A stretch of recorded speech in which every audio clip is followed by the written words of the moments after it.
Ito yung dinesign kong mousepad. Oh my God! As a full-time content creator, isa to sa mga ginagawa ko pag meron akong free time.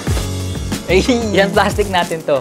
At sabay-sabay nating tignan. I-check pala kung ano itsura. Ito muna. Ay, parang maganda eh. Sige, ito muna. Ito yung dinesign kong mousepad. I mean, matagal ko na tong dinesign na mousepads. I mean, dinesign ko siya for future purposes like t-shirts. And ngayon, ito, oh my God! Ganda! May pag-collab ako sa Tech Time Trade para i-print yung mga ganda design ko.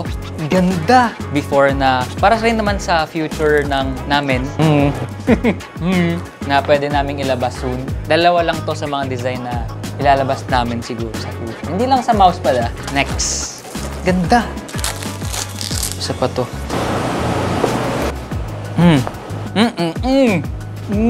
Oh my God. Ito, meron pang personal logo. Ito na, ang pangalawang design. Let me know what you guys think sa mga design na to. And for sure, may mga nakikita ako sa comment na naghahanap ng mousepad. Ito na yung design ko. And pinangalan ko to sa itong design na to, yung Change Your Perspective. Check nyo lang up close. May logo, syempre.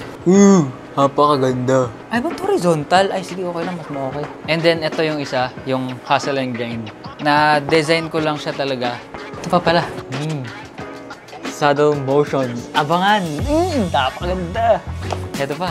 Rigs V8. Ito naman yung Hustle and Grind siya. Wala lang, parang gusto ko lang, parang ano tayo matawag sa mga ganito, statement, parang mga statement design na ginagawa ko lang ng mga,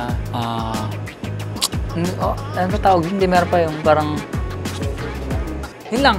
By the way, alam ko typo yan. Hindi ko na mahanap yung original na file. Kasi nga matagal na yung file na to. Yun lang. Wala na yung original. Hindi mo na yung original? Oo, wala na. Yabangan nyo na lang may ilalabas namin sa future. Bye-bye. Ganda kasi.